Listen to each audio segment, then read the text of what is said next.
संगात मारा हे प्रभु। सुख माने दुख मां, धक धकता धूप मां, रहजो संगात मारा हे प्रभु। सांजने बपोर मां, अंधारी रात मां, रहजो संगात मारा हे प्रभु। सांजने बपोर मां, अंधारी रात मां, रहजो संगात मारा हे प्रभु। रहजो संगात मारा हे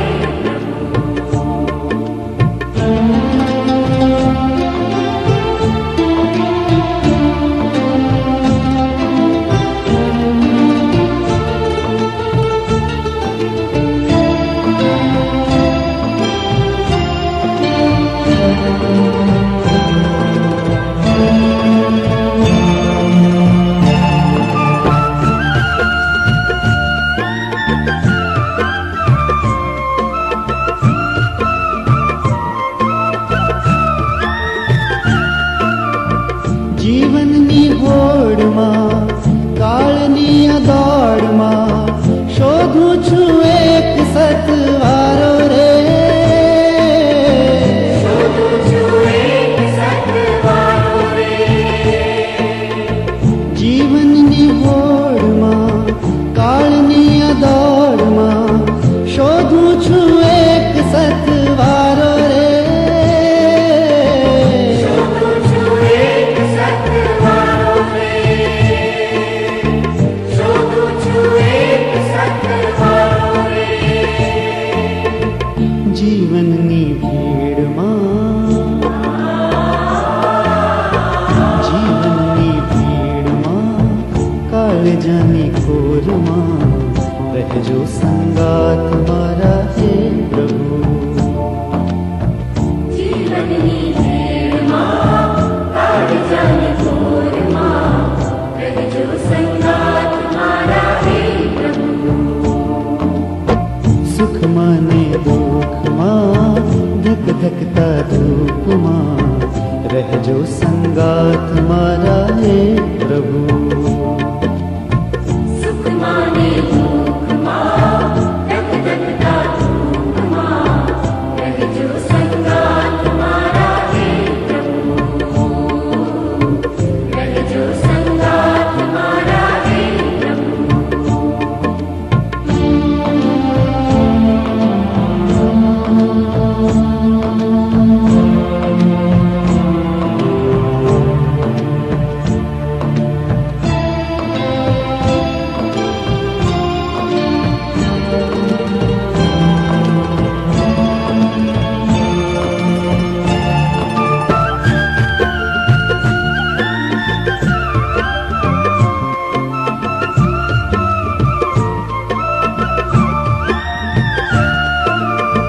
ક્યારેક ઉભો રહું તપ તપતી રેતમાં, ક્યારેક સાગરની ભરતી ઓટમાં। ક્યારેક સાગરની ભરતી ઓટમાં, ક્યારેક ઉભો રહું તપ તપતી રેતમાં, ક્યારેક સાગરની ભરતી ઓટમાં। ક્યારેક સાગરની ભરતી ઓટમાં, ક્યારેક સાગરની ભરતી ઓટમાં। ઊની ઊની રેતમાં, ઊની ઊની રેતમાં, જહતા નીરમાં, રહેજો સંગાત મારા હે પ્રભુ। ઊની ઊની રેતમાં, ઝળહળતા નીરમાં, રહેજો સંગાત મારા હે પ્રભુ। ઓ સુખમાં ને દુઃખમાં, ધક ધકતા ધૂપમાં, રહેજો સંગાત મારા હે પ્રભુ। સુખ માને દુઃખ માં, ધક ધકતા ધૂપ માં,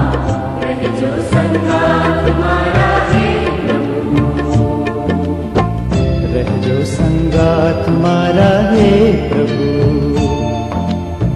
रह जो संगात तुम्हारा हे प्रभु, रह जो संगात तुम्हारा हे प्रभु, रह जो संगात तुम्हारा हे प्रभु,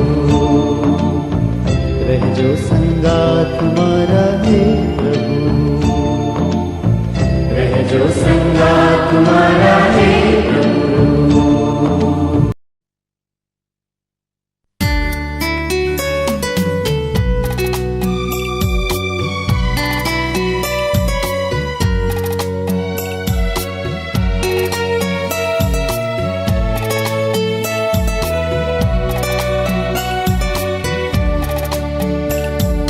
खुल जाएंगी किताबें जब भी हिसाब होगा, इंसाफ का तराजू यीशु के हाथ होगा। खुल जाएंगी किताबें जब भी हिसाब होगा, इंसाफ का तराजू यीशु के हाथ होगा। खुल जाएंगी किताबें।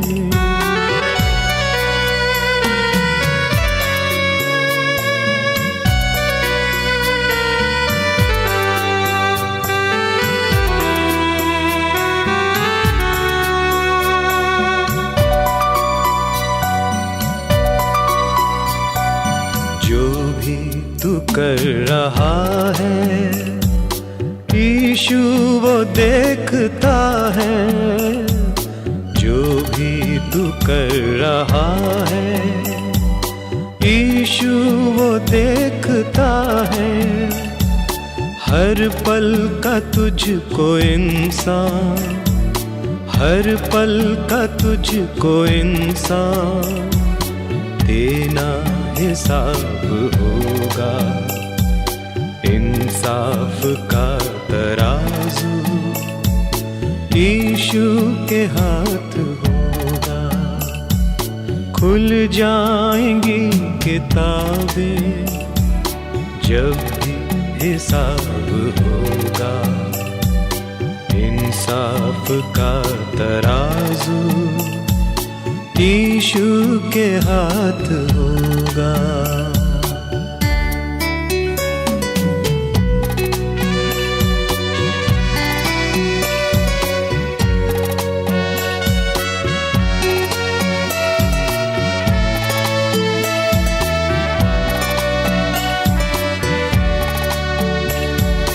आजा अभी भी मुड़कर यीशु बुला रहा है। आजा अभी भी मुड़कर यीशु बुला रहा है।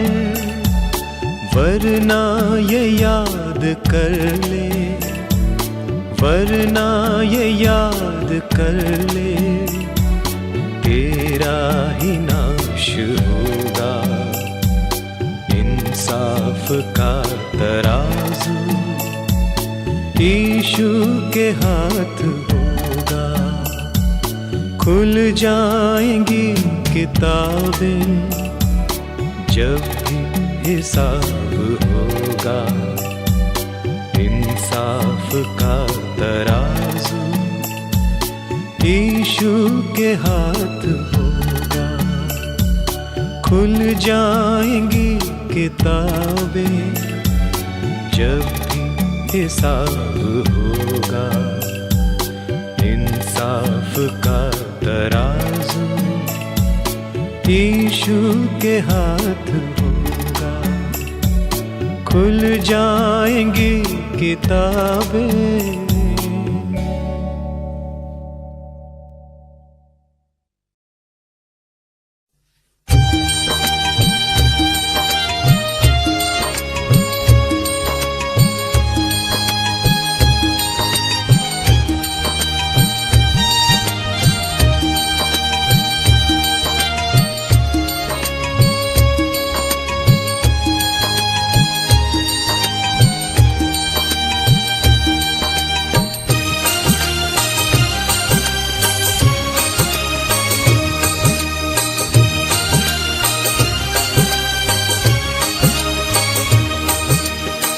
ભાઈ મને ભાગ્ય મળ્યા છે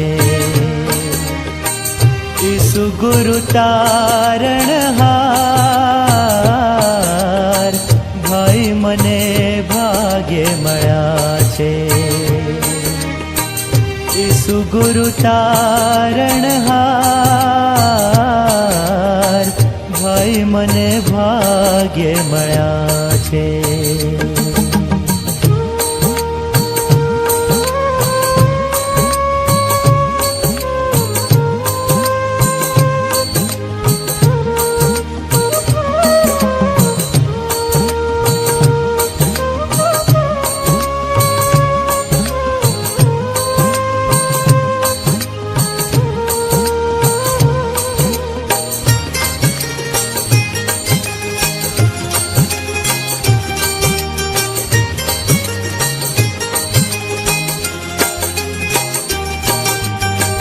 તન મન ધન મારા પ્રભુને અર્પું તેની જાઉં બલિહાર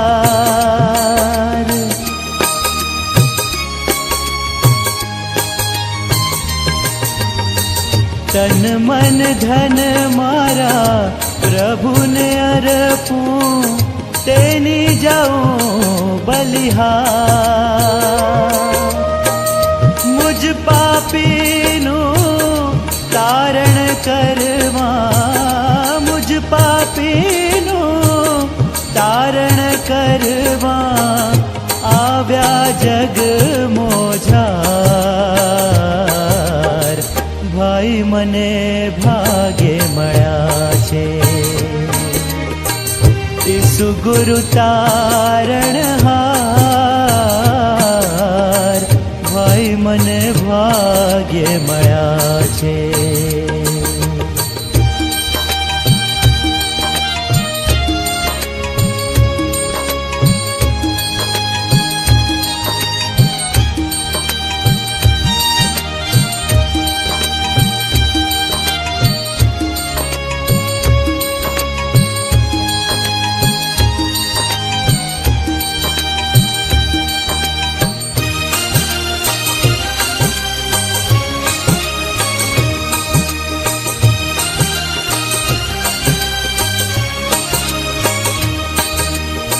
સ્વર્ગ છોડી પ્રભુ જગમાવ્યા ટાળવા કલંક કેરો ભાર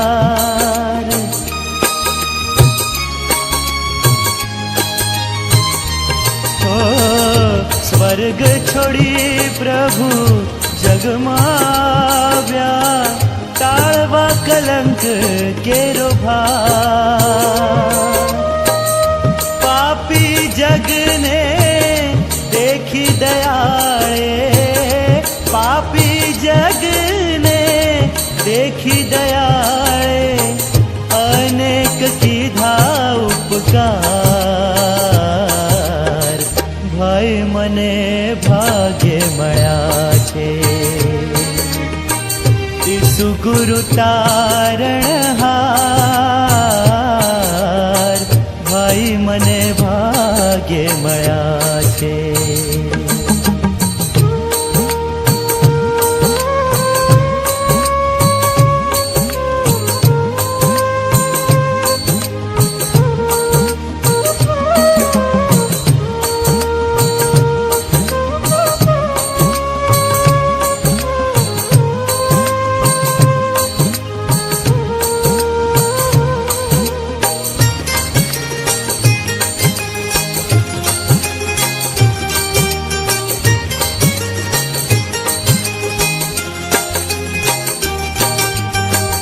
જે જન આશ ઈસુ પર રાખે તે પામશે ઉદ્ધાર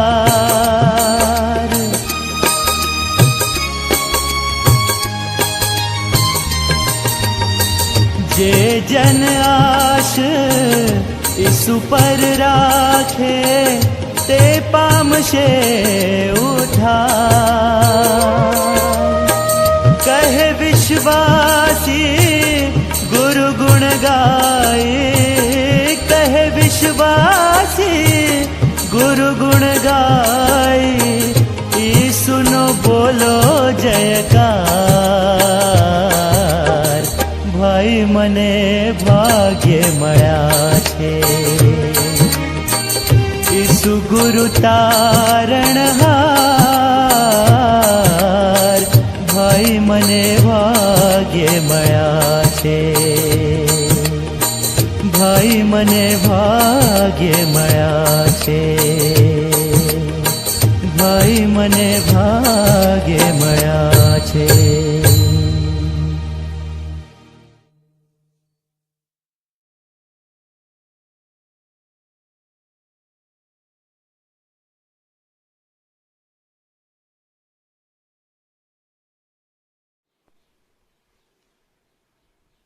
હું સૌ પ્રથમ તો ઈશ્વર પિતાનો હૃદયના ઊંડાણથી આભાર માનું છું. તેમજ સિનાઈ ગુજરાત ડાયોસિસના માનનીય બિશપ સાહેબ તેમજ સમગ્ર અધિકારી ગણનો પણ હું ખાસ આભાર માનું છું. તેમજ તેમની ટેકનિકલ ટીમનો પણ ખાસ હું આભાર માનું છું. આજ સાંજની વેળાએ તેમણે મને વિશ્વાસુ ગણી બાઇબલ સ્ટડીની જવાબદારી સોંપી છે અને એ રીતે મારી સેવામાં તેમણે મને ઉત્તેજન પૂરું પાડ્યું છે. તેના માટે હું ખાસ આભાર માનું છું. આપણે ઈશ્વરનું જીવન પવિત્ર વચન વાંચતા સાંભળીએ. નવા કરારમાં ગલાતીઓ અને પાઉલ પ્રેરિતનો પત્ર તેનો 5મો અધ્યાય 16મી કલમથી તો 24મી કલમ સુધી આપણે ઈશ્વરનું વચન વાંચીએ. ત્યાં પ્રભુનું વચન આ પ્રમાણે કહે છે, પણ હું કહું છું કે આત્માથી ચાલો, એટલે તમે દેહની વાસના તૃપ કરશો નહીં. કેમ કે દેહ આત્માની વિરુદ્ધ ઈચ્છા કરે છે અને આત્મા દેહની વિરુદ્ધ, કેમ કે તેઓ પરસ્પર વિરુદ્ધ છે અને તેથી જે તમે ચાહો તે તમે કરતા નથી. પણ જો તમે આત્માથી દોરાતા હો તો તમે નિયમશાસ્ત્રને આધીન નથી. દેહના કામ તો ખુલ્લા છે, એટલે વ્યભિચાર, અપવિત્રતા, લંપટપણું, મૂર્તિ પૂજા, જાદુ, વેરભાવ, કજ્જા કંકાશ, ઈર્ષા, ક્રોધ, ખટપટ, કુસમ, પક્ષાપક્ષી, અદેખાય, ચાકટાઈ, વિલાસ તથા એઓના જેવા કામ જેમ પહેલા મેં તમને ચેતવ્યા હતા તેમ તેઓ વિશે હમણાં પણ ચેતાવું છું કે જેઓ એવા કામ કરે છે તેઓ દેવના રાજ્યનો વારસો પામશે નહીં. પણ પવિત્ર આત્માનું ફળ પ્રેમ, આનંદ, શાંતિ, સહનશીલતા, માયાળુપણું, ભલાઈ, વિશ્વાસુપણું, નમ્રતા તથા સંયમ છે. એવાની વિરુદ્ધ કોઈ નિયમ નથી. જો ખ્રિસ્તના છે તેઓએ દેહને તેના વિષયો તથા ઈચ્છાઓ સુધા વધસ્તંભે જડ્યો છે. આ પ્રભુનું વચન છે. આમેન. આપણા મસ્તકો નમાવીએ, પ્રાર્થના કરીએ. અમારા સ્વર્ગીય પ્રેમાળ અને દયાળુ કૃપાળુ પ્રભુ, તમારા અદ્ભુત પરાક્રમી જીવતા વચનને માટે અમે તમારો આભાર માનીએ છીએ. આજના પ્રભુ વચન દ્વારા, આજની બાઇબલ સ્ટડી દ્વારા પ્રભુ સગલાની સાથે તમે વાતને વ્યવહાર કરો. તમે બોલો પ્રભુ, અમે સગલા સાંભળીએ. કૃપા તમે થવા દેજો. વચનમાંથી મળતો આશીર્વાદ અમને બધાને પ્રભુ તમે આપો. અમારી પ્રાર્થના ઉદ્ધાર કરતા પ્રેમી પ્રભુ ઈસુના નામમાં સ્વીકાર કરો બાપ. આમેન. ગલાતીઓનો પત્ર 5મો અધ્યાય અને 16 થી તો 24મી કલમ સુધી પ્રભુનું વચન વાંચવામાં આવ્યું. અને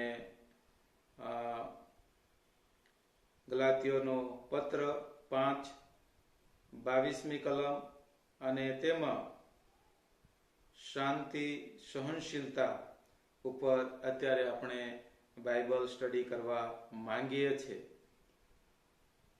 અહીંયા આપણે જોઈએ છે કે ગલાતીઓનો જે પત્ર છે એ આજના તુર્કસ્તાનની મધ્યમાં આવેલા રોમન રાજ્યનો એક પ્રાંત, એ તે સમયનું એટલે ગલાતિયા પાઉલનો આ પત્ર કોઈ એક જ મંડળીને નહીં, પણ તેણે કેટલાક વર્ષો ઉપર પોતે જ સ્થાપેલી અનેક મંડળીઓને સંબોધીને લખાયેલો છે. કોઈ પણ મંડળીનું નામ આપ્યું નથી, તેથી તે મંડળીઓ કોઈ એક ચોક્કસ કહી શકાય એમ નથી. વળી એ પત્ર ક્યારે લખાયો હતો તે પણ કોઈ જાણતું નથી. કોઈ કહે છે કે ઈસવીસન 54-56 તો કોઈ કહે છે કે 48-49. અને પત્ર લખવાનું પાઉલનું કારણ તો પત્રો પરથી જ દેખાઈ આવે છે કે તેણે આ વિદેશી બિન યહૂદી મંડળીઓ સ્થાપી અને કેટલાક યહૂદી ખ્રિસ્તીઓ એ પાઉલના શિક્ષણનો વિરોધ કરવા માંડ્યો. અને પાઉલનું કહેવું હતું કે માનવી ફક્ત વિશ્વાસથી કૃપા દ્વારા તારણ પામે છે. એફેસી 2 અને 8મી કલમની અંદર આપણે એ બાબત જોઈ શકીએ છીએ. ત્યારે આ યહૂદી ખ્રિસ્તીઓ કહેવા લાગ્યા કે તારણ પામવું હોય તો યહૂદી નિયમો પણ પાળવા જ પડે. આ યહૂદી ખ્રિસ્તીઓની વાત જો માનવાની હોય તો પાઉલની કૃપાની સુવાર્તાનો કોઈ અર્થ રહેતો નથી. તેથી આ યહૂદી ખ્રિસ્તીઓના દુરાગ્રહના વિરોધ રૂપે અને ગલાતિયાની મંડળીઓના હજી હાલમાં જે ખ્રિસ્તી થયેલા વિશ્વાસીઓ ભરમાઈ ના જાય એ હેતુથી પાઉલે આ પત્ર લખ્યો. આ પત્ર પાઉલને લખવો પડ્યો. જો નિયમશાસ્ત્ર નિયમના પાલનના બળે જ ગલાતીઓ તારણ પામવાની આશા રાખતા હોય તો તેમને મળેલી કૃપા તેઓ ખોઈ બેસે એવો ભય ઊભો થયો હતો. હવે અહીંયા ખ્રિસ્તી મંડળીઓના ઇતિહાસમાં ગલાતીઓને લખેલો પાઉલનો પત્ર ઘણો જ મહત્વનો છે. આ પત્રનો અભ્યાસ કર્યા પછી 16મી સદીમાં માર્ટિન લુથર રોમન કેથોલિક મંડળીના દુરાગ્રહો પકડી પાડ્યા અને પ્રોટેસ્ટન્ટ ચળવળની શરૂઆત કરી. કારણ કે આ પત્રના અભ્યાસ પછી જ તેમને ખ્રિસ્તી સુવાર્તાનું મુખ્ય તત્વ સમજાયું. એટલે કે માનવી કોઈ મંડળી દ્વારા કે કોઈ નિયમના પાલન દ્વારા તારણ નથી પામતો, પણ વિશ્વાસ દ્વારા સાંપડેલી ઈશ્વરની કૃપા દ્વારા જ એ તારણ પામે છે. અને જગતના લોકો પોતાના જ કર્મો અને પરિશ્રમ દ્વારા તારણ પામવાની આશા રાખે છે. જુદા જુદા ધાર્મિક નિયમો અને વિધિઓ પાળીને તેઓ ઈશ્વરને પ્રસન્ન કરવા માંગતા હોય છે. પોતાની શક્તિથી તેઓ પુણ્ય કમાવા માંગતા હોય છે, પણ તેમનો સર્વશ્રમ મિથ્યા છે. માત્ર કૃપા દ્વારા તે ઈશ્વરને માન્ય થાય છે. ઈશ્વરે મહાન પ્રેમ અને દયા વડે પાપીજનો માટે સ્વર્ગનું બારણું ખોલ્યું છે. ગલાતીઓને લખેલા આ પત્રનો મુખ્ય સાર આ જ છે. પાઉલના જીવન વિશે વધુ માહિતી માટે આપણે જ્યારે જોઈએ તો રોમનના પત્રની અંદર એ ઘણી બધી બાબતો આપણને ત્યાં જોવા મળે છે. અહીંયા આપણે જોઈએ છે ગલાતીઓનો પત્ર 5 અને 22મી કલમ એ મારું આધાર વચન છે. અને ત્યાં શાંતિ અને સહનશીલતા ઉપર આપણે પ્રભુના વચનનું આપણે થોડો સમય મનન કરવા માંગીએ છીએ. અહીંયા પવિત્ર આત્માનું કાર્ય અને તેમના ફળ બંને વચ્ચે દેખીતો જ તફાવત છે. પવિત્ર આત્માની સક્રિય સેવાનું સીધું પરિણામ આત્માનું કાર્ય છે. પવિત્ર આત્માનો આપણામાં વાસો અને તેમના પ્રત્યેની આપણી આધીનતાનું પરિણામ પવિત્ર આત્માનું ફળ છે. ગલાતી 5:17-23 દેહના કાર્યો અને આત્માના ફળ વચ્ચે સ્પષ્ટ તફાવત દર્શાવવામાં આવ્યો છે. દેહના કાર્યો 15 બાબતો જે સ્વાભાવિકપણે આદમના સ્વભાવનું પરિણામ છે. નવા જીવન ઉપર પવિત્ર આત્માનું સંચાલન નું પરિણામ પવિત્ર આત્માના ફળ છે. પવિત્ર આત્માના ફળ માટે 9 બાબતો એક વચનનો ઉપયોગ ફળની એકતા દર્શાવે છે, અને જ્યાં સુધી 9 બાબતોનો સમાવેશ ના થાય ત્યાં સુધી ફળ સંપૂર્ણ નથી. જ્યાં સુધી આ 9 કૃપા અને પ્રદર્શિત કરવામાં ના આવે ત્યાં સુધી ખ્રિસ્તી વ્યક્તિ સંપૂર્ણ નથી. અને અહીંયા આપણે જોઈએ છે કે એ ફળોમાં જે ત્રીજો જે ક્રમ આવે છે એ તો શાંતિ ની વાત આવે છે. આ ઈશ્વરની શાંતિ છે જે આત્માને સંપૂર્ણ સંતોષ આપે છે. કોલોસી 3 અને 15મી કલમની અંદર આપણે ત્યાં જોઈએ તો એ બાબતો આપણને ત્યાં જોવા મળે છે. અને એ શાંતિ એ ઈશ્વર તરફથી આપણને પ્રાપ્ત થાય છે, અને એ ઈશ્વર આપણને પોતે શાંતિનો દાતા, એ આપણને શાંતિ એ આપે છે. અને માટે અહીંયા આપણે જોઈએ છે કે ઈશ્વર એ શાંતિનો દાતા છે. આપણે જૂના કરારની અંદર જોઈએ છે કે ઇબ્રાહિમ ની ત્યાં વાત લખવામાં આવે છે.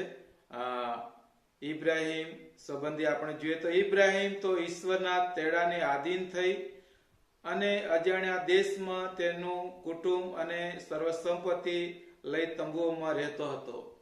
હજી તેને કોઈ સ્થળે સ્થિર થવા જેવું વાતાવરણ મળ્યું ન હતું.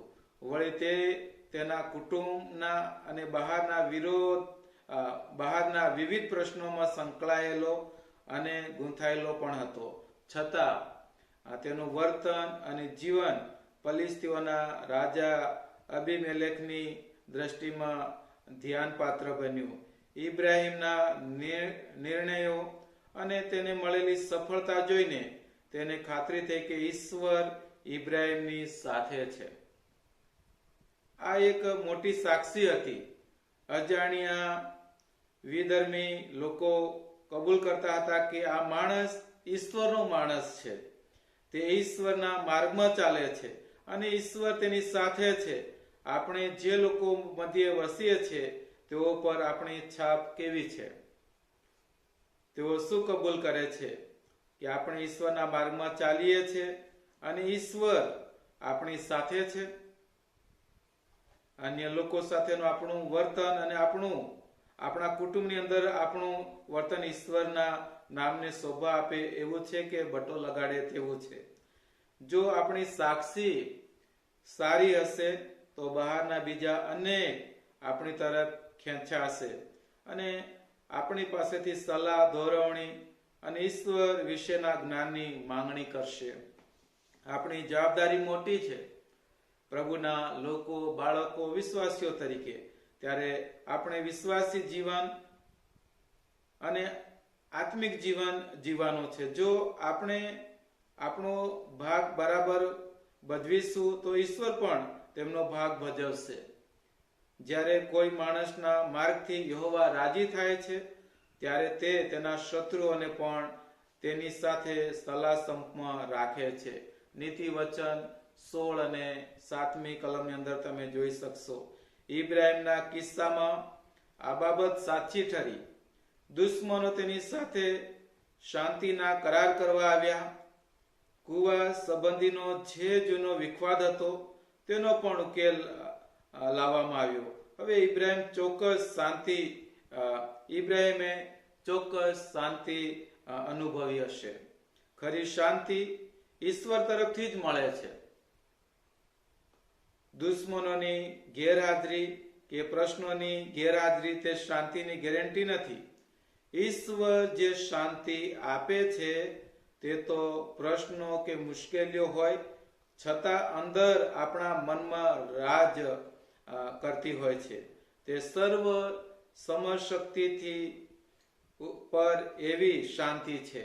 તે તો ઈશ્વર પ્રત્યેની આધીનતામાં જીવાતા જીવનનું ફળ છે.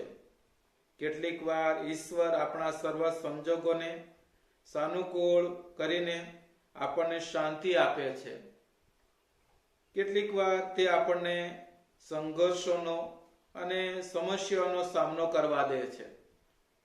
આપણે સંજોગો સામે ઝઝૂમીએ છીએ, તેમ છતાં જો આપણે ઈશ્વરના માર્ગમાં ચાલતા હોઈશું તો આપણું મન દ્રઢ અને શાંત જ રહેશે. બાહ્ય સંજોગો આપણી શાંતિને વિચલિત કરી શકશે નહીં. તેથી સર્વ સંજોગોમાં તેમના વચનો અનુસાર આપણું જીવન બનાવી રાખીએ, એ જ એકમાત્ર વાલા મિત્રો ઉપાય છે. અને માટે ઈશ્વર એ શાંતિનો દાતા છે, અને એ શાંતિ તમને ને મને અને જગતના તમામ લોકોને એ પોતે આપવા માંગે છે. અને અહીંયા આપણે જે શાંતિની વાત લખવામાં આવી છે કે આ ઈશ્વરની શાંતિ જે આત્માને સંપૂર્ણ સંતોષ આપે છે. જે ઈશ્વર શાંતિ આપે છે એ આપણા આત્માને એ સંપૂર્ણ સંતોષ આપે છે.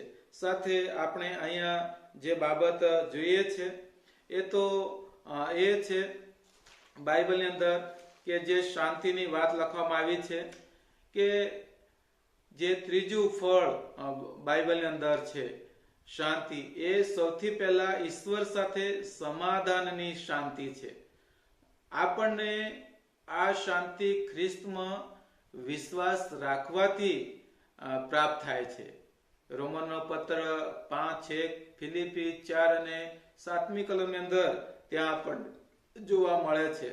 પહેલા ઈશ્વરની શાંતિ પામ્યા પછી આપણે મંડળીમાં આપણા જે કુટુંબીજનો છે, ભાઈઓ બહેનો સાથે શાંતિના બંધનમાં રહેવાનો પ્રયત્ન કરવાની વાત છે. અને અહીંયા રોમનનો પત્ર 14 અને 19, એફેસી 4 3જી કલમની અંદર ત્યાં જે શાંતિનું જે ફળ છે એ સંબંધી ત્યાં આપણને શિક્ષણ મળે છે. અહીંયા આપણે ચોથું ફળ જોઈએ છે એ તો સહનશીલતા છે. હવે સહનશીલતા એ કસોટી અને સંકટમાં ધીરજ જાળવવી એ છે. તેનો અર્થ એ પણ થાય છે કે આપણે આપણા ભાઈ સાથે સહાનુભૂતિ જાળવી રાખવી. આપણે પોતાના ભાઈની નિર્બળતાઓ અને તેના અપરાધો સાંભળી લઈએ. એફેસી 4 અને 2 માં કહે છે, જે રીતે ઈસુ આપણી સાથે ધીરજથી વર્તે છે એ રીતે આપણે એકબીજાનું ધીરજથી સહન કરીએ. એકબીજાનું ધીરજથી સહન કરીએ. 1 તિમોથી 1 અને 16મી કલમની અંદર એ આપણને જોવા મળે છે. અહીંયા કહેવામાં આવે છે કે સામાન્ય માનવીમાં અધીરાઈ જોવા મળે છે, પરંતુ તેનાથી વિરુદ્ધનું એ સંતોમાં જોવા મળે છે. પ્રભુએ તમને ને મને આ પૃથ્વી પરનું જીવન આપ્યું છે, ત્યારે પ્રભુ આપણી પાસે આ બાબતો એ પોતે માંગે છે. આપણા પ્રભુ ઈસુ ખ્રિસ્તને પણ આપણે જોઈએ છે કે પ્રભુ ઈસુ ખ્રિસ્તે આ પૃથ્વી પર આવીને તેમણે તમારા ને મારા માટે ઘણું બધું સહન કર્યું. અને સહનશીલતા એ તો દેવનો એટલે દેવની તેનો કહેવામાં આવે છે કે તેનો ખાસ ગુણ છે. અહીંયા બીજો પિતર 3 અને 15 માં પણ જોઈ શકીએ છીએ કે મનુષ્યના તારણનો અર્થ છે ખ્રિસ્તની મધ્યસ્થીને આશરે છે, અને એ પસ્તાવા તરફ દોરવા માટે છે. પસ્તાવાને માટે ઉત્તેજન ના રૂપ છે. આ પાપોની ક્ષમા કરવામાં એ દર્શાવેલ છે રોમી 3:25મી કલમની અંદર. અને એ રીતે પ્રભુએ તમારા ને મારા માટે એ કાર્ય એ પોતે એણે કર્યું છે. ઘણું બધું એણે તમારા ને મારા માટે એ સહન કર્યું છે. અને એ પ્રભુ એ પોતે શાંતિનો એ દાતા છે. એણે તમને ને મને અનેકવિધ પોતા કાલવારીના વધસ્તંભ પર તેણે સહન કરીને તમને ને મને પાપોની માફી, મનની શાંતિ, ખરો આનંદ આપ્યો. અને એ બધું ક્યારે શક્ય બન્યું કે પ્રભુએ એ જે કંઈ સહન કર્યું એમાં એ બધી બાબતો એ શક્ય બનીને આજે તેનો આશીર્વાદ તમને ને મને એ પ્રાપ્ત થયો છે. માટે અહીંયા આપણે જોઈએ છે કે દુષ્ટોની વાત તેનો ગેરઉપયોગ કરે છે. સભા શિક્ષક 8 અને 11મી કલમની અંદર માથી 24:48 ની અંદર એ બાબતો આપણે જોઈ શકીએ છીએ. જો કે આ સંબંધી ઉદાહરણ લુક 13:6-9 ની અંદર પણ જોવા મળે છે. સહનશીલતા એ સંબંધી આપણને બાઇબલ ઘણું બધું એ શિક્ષણ આપે છે. અને માટે અહીંયા કહે છે કે કસોટી અને સંકટમાં ધીરજ જાળવવી એ છે કે તેનો અર્થ એ પણ થાય છે કે આપણે આપણા ભાઈઓ સાથે સહાનુભૂતિ જાળવી રાખીએ. જો પ્રભુ ઈસુમાં વિશ્વાસી છે, જેઓ પ્રભુના નામથી ઓળખાય છે, એમની સાથેની એ વાત છે. અને આપણે પોતાના ભાઈની નિર્બળતાઓ અને તેના અપરાધો સાંભળી લઈએ એ સહનશીલતાની વાત ત્યાં લખવામાં આવી છે. અહીંયા જે બાબતો આપણે બાઇબલની અંદર જોઈએ છે તે તો એ છે કે પ્રભુએ જ્યારે તમે ને મેં પાપ કર્યું, આપણા પાપને લીધે તે આડાનુબા ક્રુસ ઉપર તે પોતે વિંધાયા. તેમણે જે શિક્ષા આપણે ભોગવવાની હતી એ પ્રભુ ઈસુ ખ્રિસ્તે પોતે શિક્ષા એણે પોતાને શિરે લીધી. અને તેવા સમયે તેમણે પોતે ઘણું બધું સહન કર્યું. અને એ સહન શક્તિનો કોઈ પાર નહોતો. એની જગ્યા પર તમે ને હું હોઈએ તો એ કલ્પના બહારની બાબત છે. પણ પ્રભુએ તમારા ને મારા માટે ઘણું બધું સહન કર્યું. અને એ પ્રભુની સહન શક્તિમાં તમને ને મને એ આશીર્વાદ પ્રાપ્ત થયો છે. ત્યારે પ્રભુ તમારી ને મારી પાસે એ જ અપેક્ષા રાખે છે કે પ્રભુએ તમને ને મને પસંદ કર્યા, તેડ્યા, બીજો સંબોધક એટલે પવિત્ર આત્મા તમને ને મને આપ્યો છે. ત્યારે પ્રભુ આ પૃથ્વી પરની જીવન યાત્રાની અંદર તમારી ને મારી પાસે એ જ અપેક્ષા રાખે છે કે તમે ને હું આ પૃથ્વી પર ચાલ્યા જતા વર્ષોની અંદર જે પવિત્ર આત્માના ફળ છે, જે શાંતિનું ફળ છે, પ્રભુએ પ્રભુ ઈસુ ખ્રિસ્તમાં તમને ને મને સુંદર નમૂનો આપવામાં આવ્યો છે. ઘણી બધી મુશ્કેલીઓ, તકલીફોમાં પ્રભુએ શાંતિ રાખી અને પ્રભુએ તમારા ને મારા માટે ઘણું બધું સહન કર્યું. અને જ્યારે આપણે સહન કરીએ છીએ, શાંતિમાં રહીએ છીએ, ત્યારે પ્રભુનો મહિમા થાય છે અને ઘણા બધા લોકોને માટે તમેનું આશીર્વાદનું કારણ બનીએ છીએ. અને ઘણા બધા લોકોને ખબર પણ પડે છે કે આ ખરેખર પ્રભુના લોકો છે, પ્રભુના બાળકો છે. ત્યારે તમેનું શાંતિમાં જે પ્રભુએ તમને ને મને શાંતિ આપી છે એ શાંતિના આપણે વાલા મિત્રો એ વારસ બનીને એ શાંતિમાં પ્રભુ આપણને મફત શાંતિ આપે છે. એ શાંતિ પ્રભુની પાસેથી આપણે પ્રાપ્ત કરીને, પ્રભુની પાસેથી આપણે સહનશક્તિ માંગીને આપણે પ્રભુના લોકો, બાળકો તરીકે પ્રભુનો મહિમા કરતા કરતા આપણે આગળ વધતા રહીએ. આ વચનો પ્રભુ આપણ બધાને વિશેષ કરીને આજે જેઓ બાઇબલ સ્ટડી અંદર જેઓ જોડાયેલા છે તેમને પ્રભુ વિશેષ સમજણ માટે કૃપા આપે, મદદ કરે. અને એ રીતે આપણે પ્રભુમાં શાંતિમય જીવન જીવીએ. એ રીતે આપણે સહનશીલતા સાથે પ્રભુમાં જીવન જીવતા જીવતા આગળ વધતા રહીએ. આ વચનો આપણ સૌને વિશેષ પ્રભુ સમજણ માટે કૃપા આપે, મદદ કરે. આમેન. Thank you.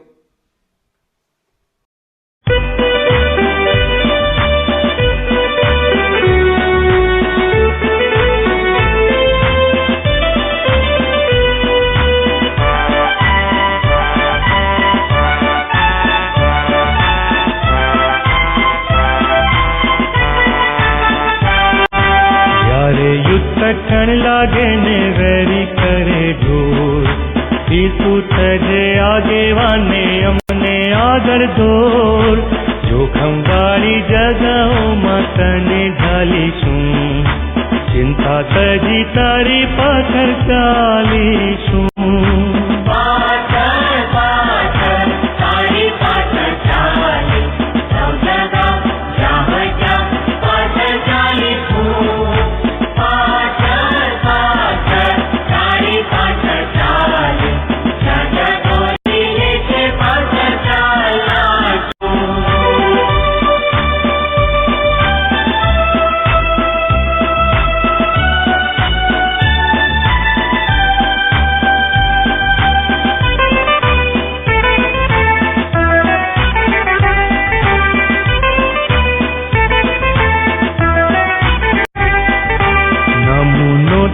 આપ્યો અમને ભારે કચવેથી, માટે જે તું કહે છે તે કરીશું ખુશીથી.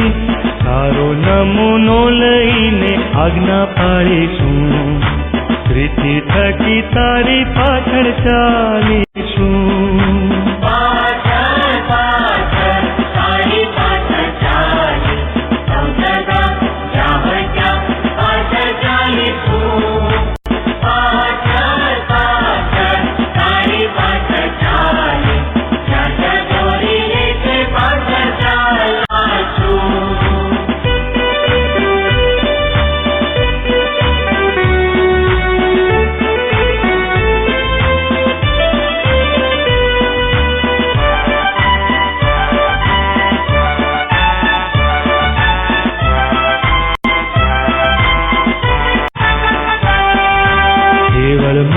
પ્રીતિ અમે કરવાના નથી, કામ મારું જોઈ બીજા પુરુષે શાહેદી.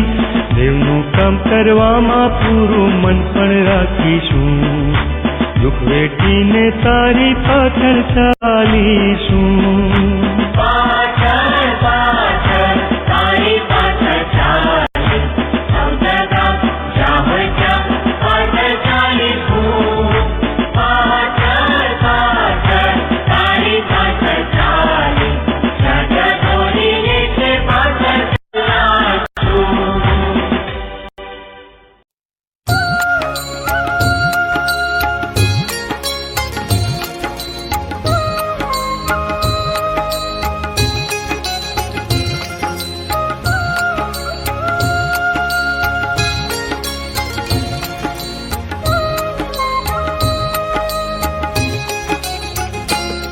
अर्पूं तुझने मुझ तन मन धन, मुझ जीवन ले, मुझ जीवन ले. दऊं होमी प्रभु मुझ सर्वथ धन, मुझ जीवन ले, मुझ जीवन ले. अर्पूं तुझने मुझ तन मन धन, मुझ जीवन ले, मुझ जीवन ले.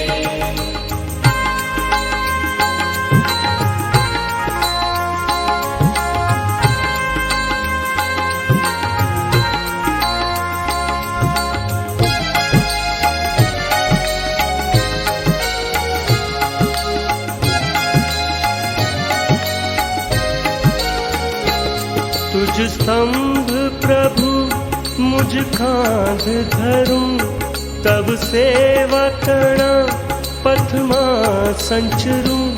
डग पाछू नहीं को काले भरूं, डग पाछू नहीं को काले भरूं. मुझ जीवन ले, मुझ जीवन ले. अर्पूं तुझने मुझ तन मन धन, मुझ जीवन ले, मुझ जीवन ले.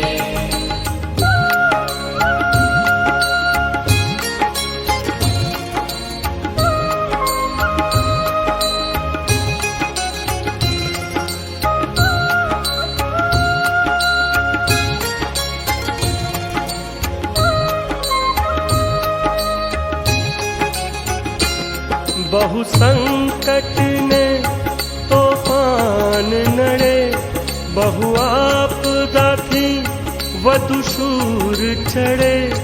भल शीर कदी धरबूज पड़े, भले शीर कदी धरबूज पड़े. मुझ जीवन ले, मुझ जीवन ले. तन मन धन, मुझ जीवन ले, मुझ जीवन ले.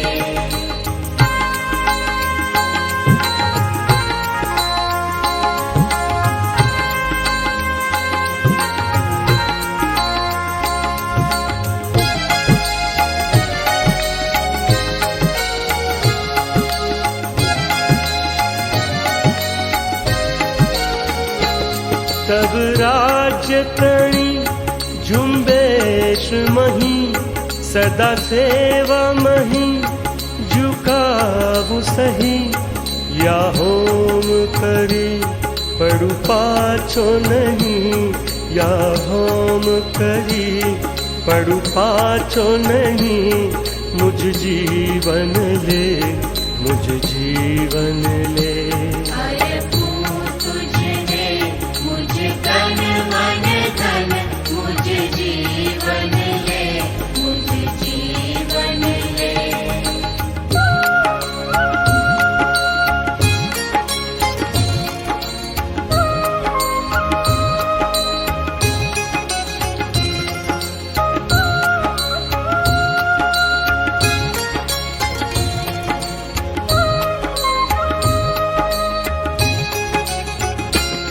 जग पालक तारक स्वामी मारा, सहु सौंपी तम मम प्रभु प्यारा।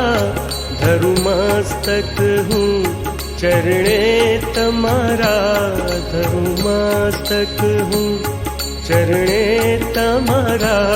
मुझ जीवन ले, मुझ जीवन ले। तन मन धन, मुझ जीवन ले, मुझ जीवन ले। दऊँ होमि प्रभु मुझ सर्वथ धन, मुझ जीवन ले, मुझ जीवन ले।